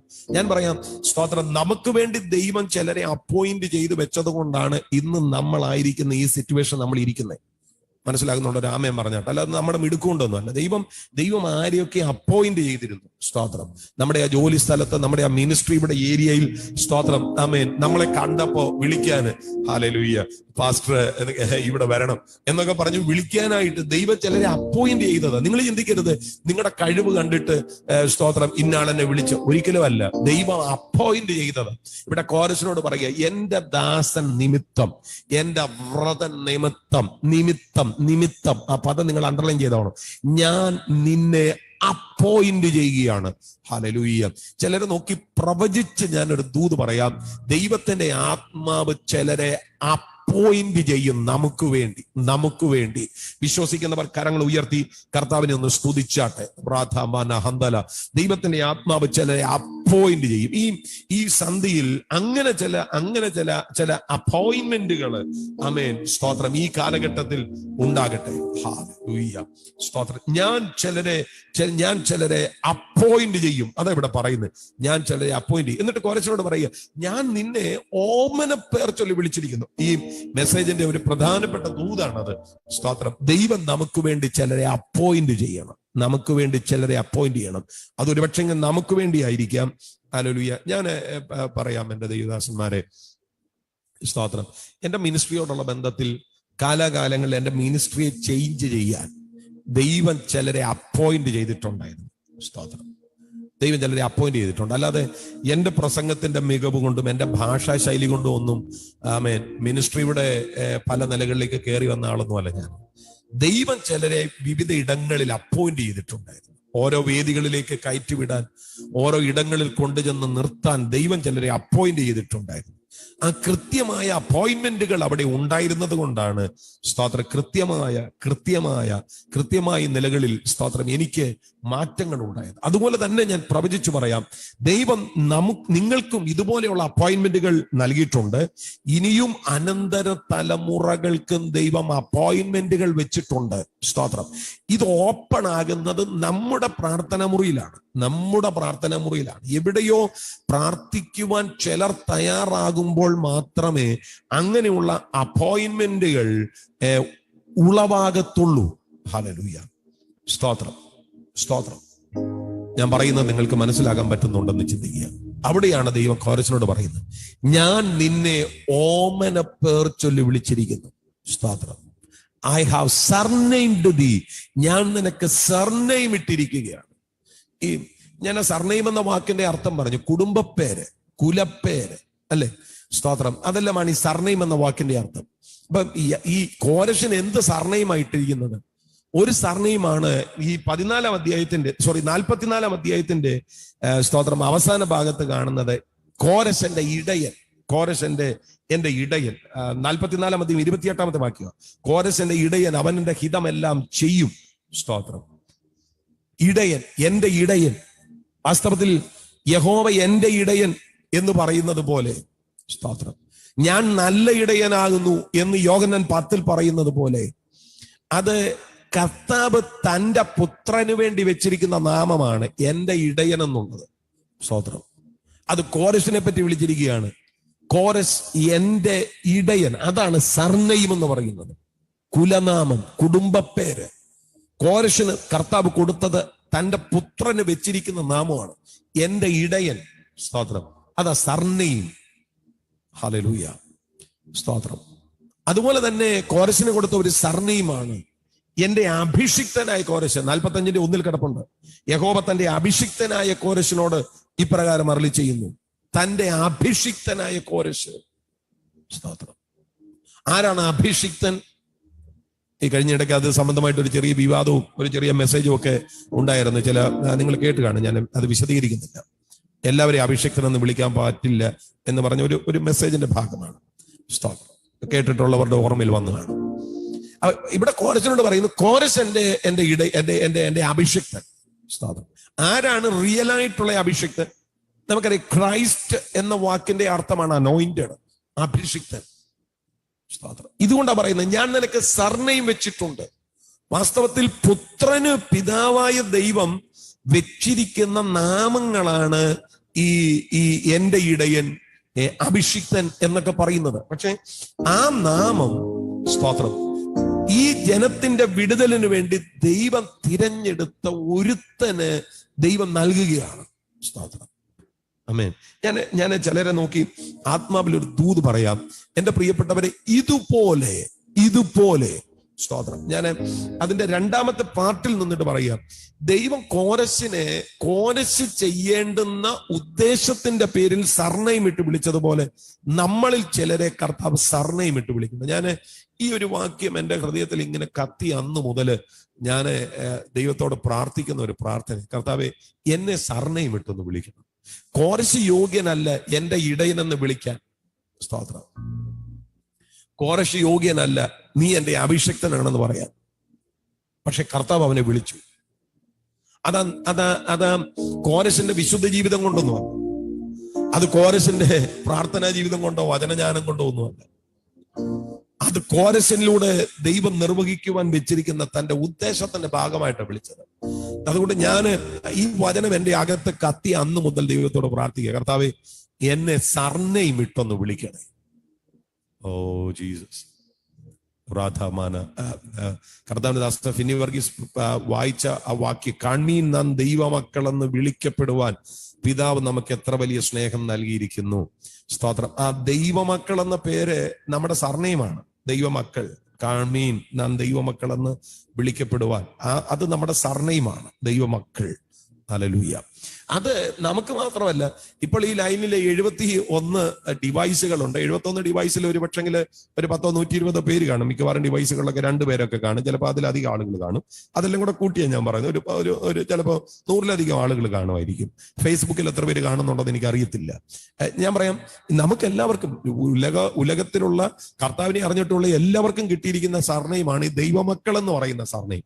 പക്ഷേ വ്യക്തിപരമായിട്ടുള്ള നിയോഗങ്ങളോടുള്ള ബന്ധത്തിൽ നമ്മുടെ മേൽ വീഴേണ്ട ഒരു സർനെയിമുണ്ട്. ഞാൻ പറയുന്നത് മനസ്സിലാകുന്നുണ്ടെന്ന് എന്റെ ചിന്ത. വ്യക്തിപരമായ നിയോഗങ്ങളോടുള്ള ബന്ധത്തിൽ അല്ലെങ്കിൽ ദൈവത്തോടുള്ള ആ ഒരു ഇടപെടലിന്റെ രീതി അനുസരിച്ച് നമ്മുടെ മേല് വീഴേണ്ടുന്ന ചില സർനെയിമുകളുണ്ട്. ഹല്ലേലൂയ, സ്തോത്രം. നിങ്ങൾക്ക് പ്രാർത്ഥിക്കാൻ പറ്റുമെങ്കിൽ പ്രാർത്ഥിക്കണം. കർത്താവേ, അങ്ങനെ ഒരു സർനെയിം അങ്ങ് എന്റെ മേൽ ഇടണമേ. ശരിയാണ്, നമ്മൾ വർഗീസാണ്, നമ്മൾ മാത്യു ആണ്, ഇതെല്ലാം നമുക്ക് സർനെയിമായിട്ട് കിട്ടിയിട്ടുണ്ട്. നമ്മൾ തോമസ് ആണ്, ജോർജ് ആണ്, ഇതൊക്കെ സർനെയിമായിട്ട് നമുക്ക് കിട്ടിയിട്ടുണ്ട്. അത് ഈ ഭൂമിയിലെ അപ്പന്മാരിൽ നിന്ന് കിട്ടിയതാണ്. പക്ഷെ അതല്ല, ആമേൻ, ദൈവത്തിന്റെ ഉദ്ദേശത്തിന്റെ ഭാഗമായി നമ്മുടെ മേൽ വീഴേണ്ടുന്ന ഒരു സർനെയിമുണ്ട്. എന്റെ പ്രിയപ്പെട്ടവരെ, അങ്ങനെ ഒരു സർനെയിം നമ്മുടെ മേൽ വീണാലുണ്ടല്ലോ, തൊടാൻ പറ്റത്തില്ല ഒരുത്തനും. ഹല്ലേലൂയ. തകർക്കാനും നശിപ്പിക്കാനും, സ്തോത്രം, ഒതുക്കാനും ഒക്കെ പദ്ധതികളൊക്കെ ഉണ്ടായേക്കും. പക്ഷേ ആമേൻ, അങ്ങനെ സർനെയിം വീണവരെ ഒതുക്കാൻ പറ്റില്ല. പദ്ധതികൾ തയ്യാറാക്കപ്പെടും. അതുകൊണ്ടാണ് പറയുന്നത്, നിനക്കെതിരായി വരുന്ന ആയുധം ഫലിക്കുകയില്ല. നിനക്കെതിരെ ആയുധം ഉണ്ടാക്കത്തില്ലെന്നല്ല, നിനക്കെതിരെ ആയുധം ഉണ്ടാകും. ഏറ്റവും തീവ്രതയേറിയ ആയുധങ്ങൾ തന്നെ ഒരുപക്ഷെ നിനക്കെതിരെ മെനഞ്ഞുണ്ടാക്കിയെന്ന് വരും. പക്ഷെ കർത്താവ് പറയുകയാണ്, സ്തോത്രം, സ്തോത്രം, ആമേൻ, നിനക്കെതിരെ ഉണ്ടാകുന്ന ആയുധം ഫലിക്കുകയില്ല. അതുപോലെ തന്നെയാണ് ഈ കോരശിനോട് സർനെയിം ഇട്ട് വിളിച്ചതിന്റെ റിസൾട്ടായിട്ട് പറയും. നിങ്ങൾ 45-ാം അധ്യായത്തിന്റെ 1 മുതൽ 3 വരെയുള്ള വാക്യങ്ങൾ വായിക്കുമ്പോൾ കുറഞ്ഞത് 8 കൂട്ടം ദൈവിക കരുതലുകൾ അവിടെ നമുക്ക് കാണാനായിട്ട് പറ്റുന്നുണ്ട്. 8 കൂട്ടം ദൈവിക കരുതലുകൾ. ഹല്ലേലൂയ. അതിൽ ഒന്നാമത്തെ കാര്യം, സ്തോത്രം, 45-ന്റെ 1-ാമത്തെ വാക്യം നോക്കിയോ. കോരശിനോട് ഇപ്രകാരം അരുളി ചെയ്യുന്നു, ജാതികളെ കീഴടക്കി രാജാക്കന്മാരുടെ അരക്കച്ചകളെ അഴിക്കേണ്ടതിന്. സർനെയിം ഇട്ട് ദൈവം വിളിച്ച കോരശെ, നീ മുഖാന്തരം രാജാക്കന്മാരുടെ അരക്കച്ചകളെ ദൈവം അഴിക്കും. ഞാൻ ചിലരെ നോക്കി പ്രവചിച്ച് ഈ സന്ധ്യയിൽ ദൂത് പറയാം.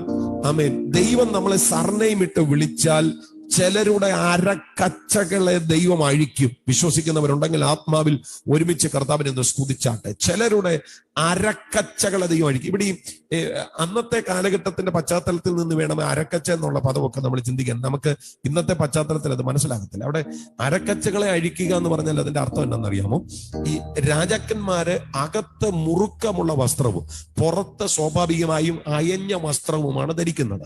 ഈ പുറത്തുള്ള അയഞ്ഞ വസ്ത്രത്തെ ബലത്തോടെ ശരീരത്തോട് ചേർത്ത് നിർത്താൻ ഉപയോഗിക്കുന്ന സാധനമാണ് അരക്കച്ച. അത് അരയിൽ കെട്ടുകയാണ്. അതാണ് ഈ അരക്കച്ച എന്ന് പറയുന്നത്.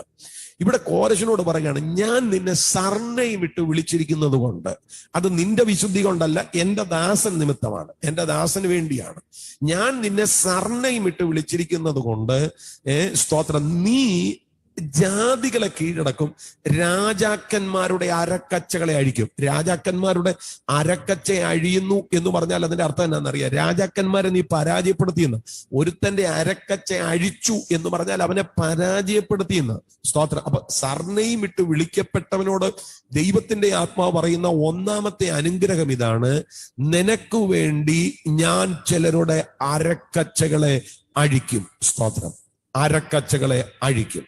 ഞാൻ പറയുന്നത് മനസ്സിലാകുന്നുണ്ടെന്നാണ് എന്റെ ചിന്ത. ഹല്ലേലൂയ. ഞാൻ ചരിത്രം പഠിച്ചപ്പം, കോരശുമായി ബന്ധപ്പെട്ട് ഇതൊന്ന് മനസ്സിലാക്കാൻ വേണ്ടി ചരിത്രം പഠിച്ചപ്പം 14-ൽ പരം ജാതികളെയാണ് കോരശ് കീഴടക്കിയത്. സ്തോത്രം. 14-ൽ പരം രാജ്യങ്ങളെയും ജാതികളെയുമാണ് കോരശ് കീഴടക്കിയത്. ആ പ്രവചനം അക്ഷരം പ്രതി നിറവേറുകയായിരുന്നു. രാജാക്കന്മാരുടെ അരക്കച്ചകൾ ഇവിടെ അഴിക്കപ്പെട്ടു. 2-ാമത്തെ അനുഗ്രഹം കതകുകൾ തുറന്നിരിക്കുന്നു എന്നുള്ളതാണ്. കതകുകൾ തുറന്നിരിക്കേണ്ടതിനും, സ്തോത്രം, ആമീൻ, കതകുകൾ തുറന്നിരിക്കേണ്ടതിനും. ചരിത്രകാരനായ ഹെറോഡോട്ടസിന്റെ അഭിപ്രായം അനുസരിച്ച് ബാബിലോണിൽ നിന്ന് യൂഫ്രട്ടീസ് നദിക്ക് നേരെ നേരെയുള്ള ഏതാണ്ട് 100ഓളം താമ്ര കതകുകൾ ഉണ്ടായിരുന്നു. ഈ താമ്ര കതകുകൾ സ്വാഭാവികമായും അടഞ്ഞു കിടക്കുന്നതാണ്. ആവശ്യത്തിലേക്കല്ലാതെ ഈ താമ്ര കതകുകൾ തുറക്കപ്പെടത്തില്ല. പക്ഷേ തന്റെ ദാസനായ കോരശിനോടുള്ള ബന്ധത്തിൽ, സർനെയിം ഇട്ട് വിളിക്കപ്പെട്ട ഈ മനുഷ്യനോടുള്ള ബന്ധത്തിൽ കർത്താവ് പറയുന്നത് ഇതാണ്: ഈ 100ൽ പരം താമ്ര കതകുകൾ കോരശെ നിന്റെ മുൻപിൽ തുറന്നിരിക്കും, നിന്റെ മുൻപിൽ തുറന്നിരിക്കും. ഹല്ലേലൂയ, സ്തോത്രം, സ്തോത്രം. ഞാൻ പറയുന്നത് മനസ്സിലാകുന്നുണ്ടെന്ന് എന്റെ ചിന്ത. വിശ്വസിക്കുകയാണെങ്കിൽ വിശ്വസിക്കുക. ആമേൻ. നമ്മുടെ മുൻപിൽ കതകുകൾ തുറന്നിരിക്കും. മൂന്നാമത്തെ അനുഗ്രഹം, വാതിലുകൾ അടയാതിരിക്കേണ്ടതിന്. എന്റെ പ്രിയപ്പെട്ടവരെ, നമ്മളൊക്കെ ഫേസ് ചെയ്യുന്ന ഏറ്റവും വലിയ പ്രോബ്ലം എന്ന് പറയുന്നത് വാതിലുകൾ തുറക്കപ്പെടാത്തതല്ല, തുറക്കപ്പെടുന്ന പലതും വേഗം അടയപ്പെടുന്നു എന്നുള്ളതാണ്. ഹല്ലേലൂയ, സ്തോത്രം. പലതും തുറന്നു വരുന്നുണ്ട്, പക്ഷെ തുറക്കുന്നതിനേക്കാൾ വേഗതയിൽ പലതും അടഞ്ഞു പോവുകയാണ്. ഇവിടെയാണ് നമ്മൾ അറിയേണ്ടത്.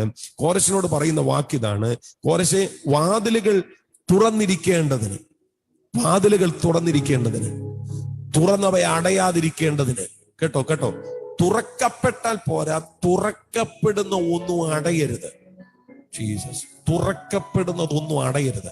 ഞാൻ ആത്മാവിൽ പറയാം, കർത്താവ് നമ്മെ ഓമന പേർ ചൊല്ലി വിളിച്ചാൽ തുറക്കപ്പെടുക മാത്രമല്ല, തുറക്കപ്പെടുന്നതൊന്നും അടയാൻ ദൈവം അനുവദിക്കുകയില്ല. ഹല്ലേലൂയ.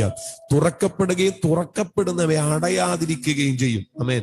അടുത്തത്, നാലാമത്തെ അനുഗ്രഹമായിട്ട് പറഞ്ഞിരിക്കുന്നത്, ഞാൻ നിന്നെ വലങ്കൈക്ക് പിടിച്ചിരിക്കുന്നു എന്ന്. എന്റെ പ്രിയപ്പെട്ടവരെ, എന്റെ ഹൃദയത്തെ ഇളക്കി മറിക്കുന്ന വാക്കുകൾ അതൊക്കെ. ഞാൻ എന്റെ പ്രാർത്ഥനയിൽ ആവർത്തിച്ച ഉരുവിടുന്ന പ്രാർത്ഥനാ വിഷയങ്ങളാണ് ഇതെല്ലാം. ഹല്ലേലൂയ, ആമേൻ. എന്റെ വലങ്കൈക്ക് പിടിക്കുക.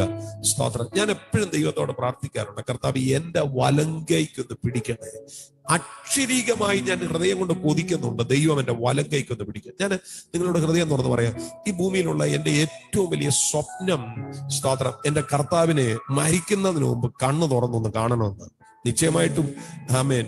നാം ഇന്നതാകുമെന്ന് ഇതുവരെ പ്രത്യക്ഷമായിട്ടില്ല. അവൻ പ്രത്യക്ഷനാകുമ്പോൾ നാം അവനെ താൻ ഇരിക്കുന്നത് പോലെ തന്നെ കാണും. അതെനിക്കും അറിയാം. സ്തോത്രം. ഞാനത് ഒത്തിരി പ്രസംഗിച്ചിട്ടുണ്ട്. അവൻ ഇരിക്കുന്നത് പോലെ തന്നെ ഞാൻ എന്റെ കർത്താവിനെ കാണും. അവിടുന്ന് എങ്ങനെയാണോ ഇരിക്കുന്നത് അതുപോലെ തന്നെ ഞാൻ കാണും. സ്തോത്രം. പക്ഷേ ആമേൻ, അത് ഞാൻ മാത്രമല്ല, നമ്മളെല്ലാവരും കാണും. എന്റെ ഏറ്റവും വലിയ ആഗ്രഹം എന്നാന്ന് ചോദിച്ചാല്, ഈ ഭൂമിയിൽ സ്തോത്രം, ഞാൻ ജീവിക്കുന്ന ഈ കാലഘട്ടത്തിൽ, സ്തോത്രം, എന്റെ കർത്താവിനെ അവിടുത്തെ മഹത്വത്തിൽ കണ്ണു തുറന്നൊന്ന് കാണണം. എന്റെ നഗ്ന നേത്രങ്ങൾ കൊണ്ട് എന്റെ കർത്താവിനെ ഒന്ന് കാണണം. ഹല്ലേലൂയ. അങ്ങനെ ആഗ്രഹിക്കുന്ന എത്ര പേരുണ്ട്? കർത്താവിനെ ഒന്ന് കാണണം. എനിക്ക് ഭയങ്കര ഇഷ്ടമാണ് കർത്താവിനെ ഒന്ന് കാണണം. ഞാൻ എപ്പോഴും പ്രാർത്ഥിക്കുന്ന ഒരു വിഷയമാണ്. അതൊരു ദർശനമായിട്ടൊന്നുമല്ല. യെശയ്യാവൊക്കെ കണ്ടതുപോലെ ഒരു റിയൽ കാഴ്ച. സ്തോത്രം. യോഹന്നാൻ കർത്തൃ ദിവസത്തിൽ കണ്ടതുപോലെ ഒരു റിയൽ കാഴ്ച. മോശ പർവ്വതത്തിന്റെ പുറത്ത് കണ്ടതുപോലെ ഒരു റിയൽ കാഴ്ച. ആമേൻ. പർവ്വതത്തിന്റെ മുകളിൽ ഏലിയാവ് ആമേൻ ദൈവവുമായിട്ടൊരു എൻകൗണ്ടർ നടത്തിയതുപോലെ ഒരു റിയൽ എൻകൗണ്ടർ. അതാണ് വാസ്തവത്തിൽ ഞാൻ ആഗ്രഹിക്കുന്നത്. അതിൽ എന്റെ ഹൃദയത്തിൽ ഞാൻ കരുതി വെച്ചിരിക്കുന്ന, പ്രാർത്ഥിക്കുന്ന ഒരു കാര്യമാണ്, കർത്താവിന്റെ വലങ്കൈക്കൊന്ന് പിടിക്കുക. ഹല്ലേലൂയ, സ്തോത്രം. അതൊരു ഭയങ്കര സംഭവമായിരിക്കും പ്രിയരെ. സ്തോത്രം. നിങ്ങൾക്ക് പ്രാർത്ഥിക്കാൻ പറ്റുമെങ്കിൽ പ്രാർത്ഥിക്കണം. കർത്താവ് ഈ തലമുറയിൽ, ഈ കാലഘട്ടത്തിൽ അവിടുന്ന് നമ്മുടെ വലങ്കൈക്കൊന്ന് പിടിക്കണം. ആമേൻ. കോരശനോട് പറയുക, ഞാൻ സർനെയിം ഇട്ട് വിളിച്ചിരിക്കുന്ന കോരശെ, ഞാൻ നിന്റെ വലങ്കൈക്ക് പിടിക്കും. അത് പിടിച്ചാൽ വാതിലുകൾ തുറക്കപ്പെടുക മാത്രമല്ല, തുറന്നു വന്ന വാതിലുകൾ നിന്റെ മുൻപിൽ അടഞ്ഞു പോകത്തില്ല.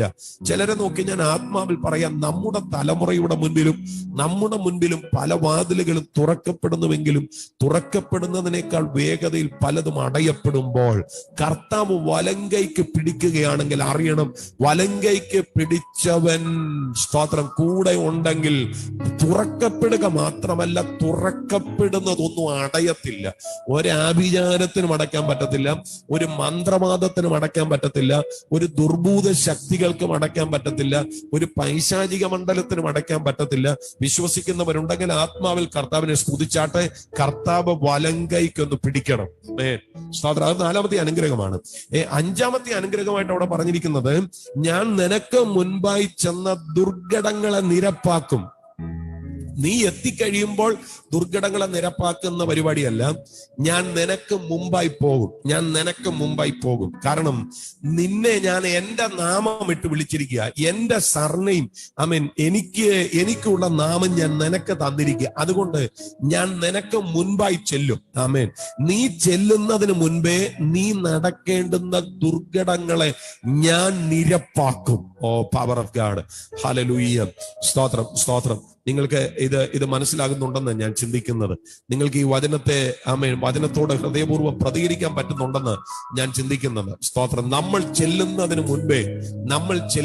മുൻപേ സ്തോത്രം, കർത്താവ് ചില ഇടങ്ങളിൽ ചെന്ന് ചില ദുർഗണങ്ങളെ നിരപ്പാക്കും. ഇത് സർനെയിം വിട്ട് വിളിച്ചവന്റെ അനുഗ്രഹമാണ്. ആമേൻ. അടുത്ത 6ാമത്തെ കാര്യമായിട്ട് പറയുന്നത് താമ്രവാതിലുകൾ തുറക്കും. താമ്രവാതിലുകൾ അങ്ങനെ തുറക്കപ്പെടുന്നതല്ല. ഞാൻ അതിന്റെ ചരിത്രപരമായ വിശദീകരണങ്ങളൊന്നും നടത്തുന്നില്ല.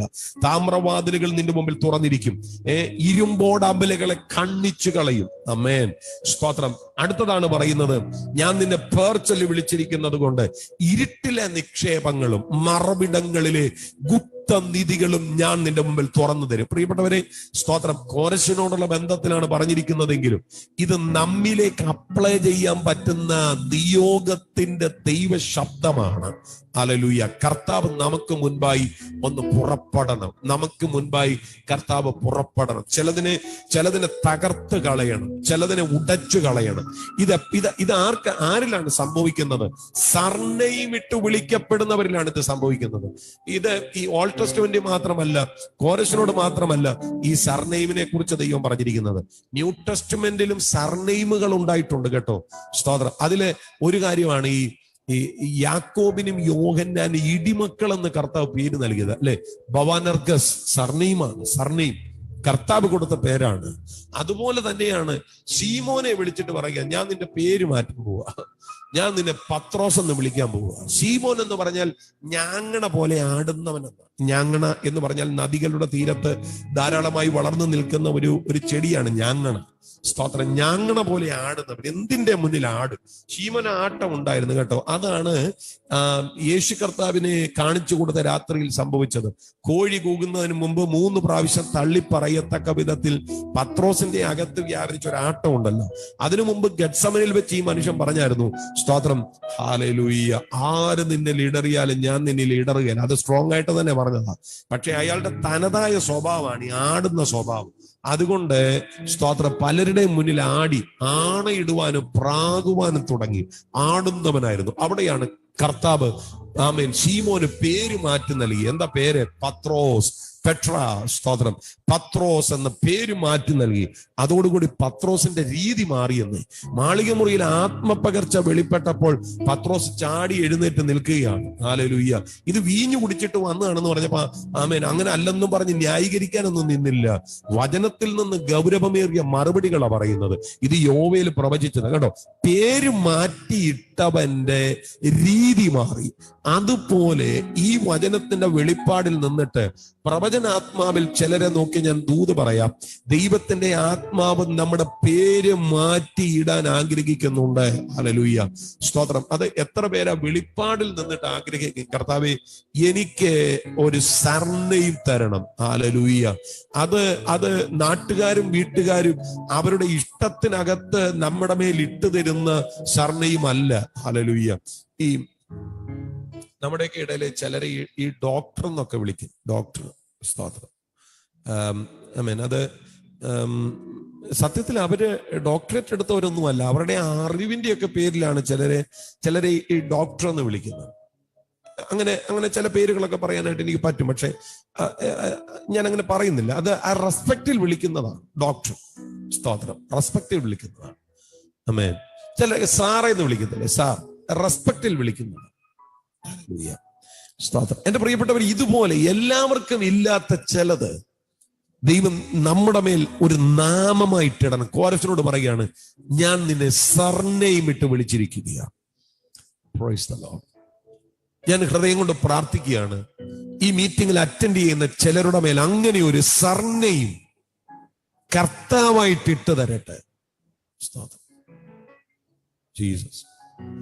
അതിന്റെ പിന്നിലെ റിസൾട്ട് ഭയങ്കരമായിരിക്കും. ഞാൻ പറഞ്ഞ മെസ്സേജിനകത്ത് 2 പാർട്ടുകളാണ് പറഞ്ഞത്. ഒന്ന്, എന്റെ ദാസനായ യാക്കോബ് നിമിത്തം കോരശെ ഞാൻ നിന്നെ വിളിച്ചിരിക്കുന്നു. അതിന്റെ പിന്നിലെ കാരണം, സ്തോത്രം, ഒരു വിടുതലിന് വേണ്ടി പ്രാർത്ഥിച്ച ഒരു കൂട്ടം ഉണ്ടായിരുന്നു എന്നുള്ളതാണ്.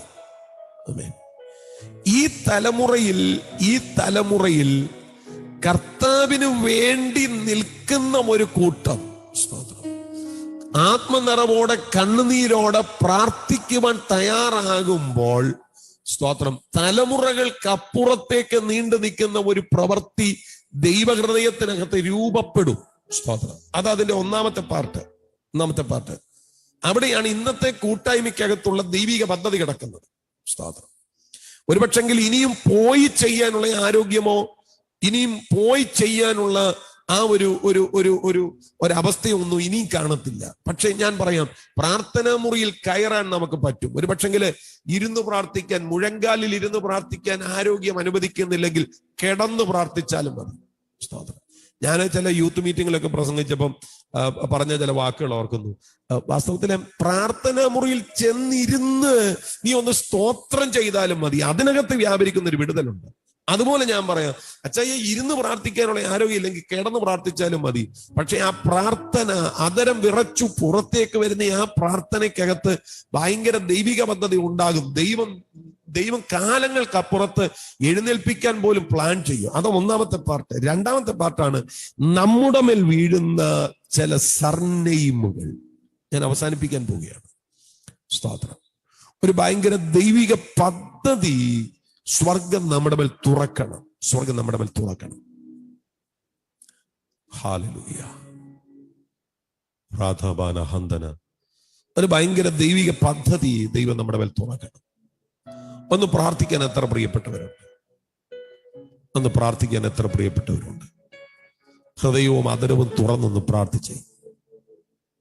ജീസസ് കർത്താവ് ഒരു ദൈവിക പദ്ധതിയുടെ ഭാഗമാക്കി എന്നെ മാറ്റണം. എല്ലാവരും ചേർന്നൊന്ന് പ്രാർത്ഥിച്ചേ.